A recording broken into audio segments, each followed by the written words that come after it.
کډیر می خلاف تی پروا نشتا کم چې را سره دی هسې ته قربان شم.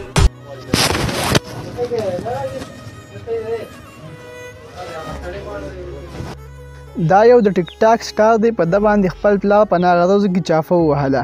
ګرانو دوستانو چې کله د پلار په د باندې چاپه ووهله نو اخر څه چلی وشو ویډیو په تاسو باندې زه ګورم ویډیو ما سره تر اخره وګورئ. راځئ دوستانو دا چې کوم دی ټیک ټاک سټار دی چې نوم یې دی اعزاز دیروجي. دا په ټیک ټاک کې ویډیوګانې کوي یعنی داسې موټر سایکل آیفون دا وایي چې دا مال خپل پلار اخیستی دي.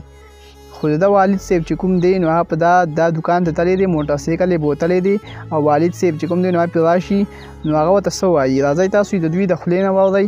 راځئ دا ویډیو ما سره وګورئ. د هغې نه پس بیا خپلې خبرې کوو. راځئ دا ویډیو ګورو چې دا څه چل وشي.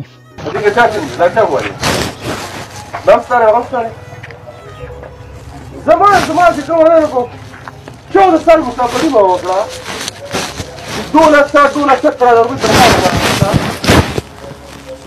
دغه څنګه را دومره کرایه نه راځي. زه دا یو موبایل ما اخیستی دا دی مات دی دا دی مات دی زه بل نه شم اخیستی. دا کوم روزګار دی چې تاسو موبایل یې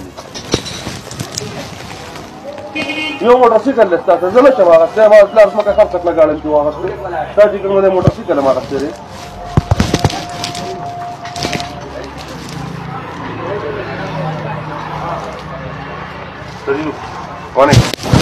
موټرسایکل تاسو نه کولی دغه څومره ټایم دی 10 ګرانو دوستانو دا ویډیو تاسو ما سره په دې سایډ باندې وکتله چې دا کوم د ټیک ټاک سټار دی یعنی ټیک ټاک کوي په لکونو فالوور یې ځان سره.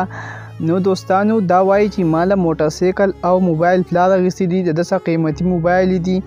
نو دا د پلار راشي دته وایي چې ما دونه مسافري وکړله یعنی ما د اوسه پورې دا موبایل را سره دی او دا مات موبایل دی ما بل موبایل ونه اخیستو او تا دا موبایل یې الې موټر سایکل یې الې دا پیسې تا له کوم طرفه راځي. دا ماشوم چې کوم دی نو په دغې ټایم کې بیا ډېر زیات غلی وي او څه نشي ویلی.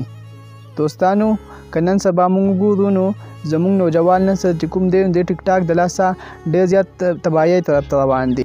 د ده عمر هم دومره نه دی کم عمر یې دی یعنی تاسو ته په دې سایډ باندې ښکاري ډېر کچه ماشوم دی خو یعنی د ټیک ټاک د وجې زموږ نوجوان نسل ډېر زیات خراب شو. دوستانو نن سبا به د ماشوم سره ډېر زیات قیمتي موبایل وي چې د لکونو روپو موبایل به سره وي او کور کې ورته والدین دا نه وایي چې دا موبایل ستا سره چېرته و دا موبایل تا له چا درکړو یعنی دونه پیسې ستا سره چېرته وي. نو هغوی چې دا تپوس نه کوي نو د دې وجې ماشوم بیا ډېر زیات خراب شي. نو دوستانو موږ له پکار دی چې د خپلو بچو ډېر خیال وساتو هغوی خپل اختیار ته نه پرېږدو چې یعنی که موږ داسې وکړو نو سبا به دغه حل وي لکه څنګه چې نن د دې ماشوم حل دی. ګرانو دوستانو په ټیک ټاک باندې چې نن سبا کم فحاشي شروع ده یعنی داسې فحاشي مخکې هم نه ورغلې. مولانا امیر بجلیګر صاحب الله دې هغوی وبخي هغوی ویلي هم و چې 10 کاله پس به دا ټول خلک ډمان وي. نو که نن سبا موږ ګورو نو لوی هم ډم دی او ماشوم هم ډم دی.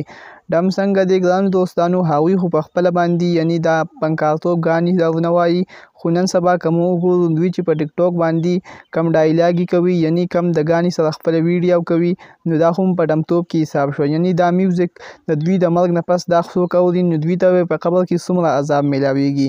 نو الله دې وکړي چې زموږ په دې ملک باندې خپل رحم وشي او الله دې وکړي چې دا ټیک ټاک په دې پاکستان خاص کر په دې KPK کې بین شي ځکه په ټیک ټاک باندې چې نن سبا کم حل شروع دی ته موږ مخکې نه ولید. دوستانو الله دې زموږ په دې KPK باندې خپل رحم وکړي. دوستانو دا ویډیو ما چې تاسو سره هم شریک کما دا شارټ غوندې ویډیو ما چې تاسو سره هم شریک کما د ویډیو کتلو ډېر زیاته مننه. سید جان افیشل چینل د سره سبسکرایب کړئ. اوس ما له راکړئ اجازه تو چې چېرته هم یې الله خوشحاله ساته د لوی الله په امان.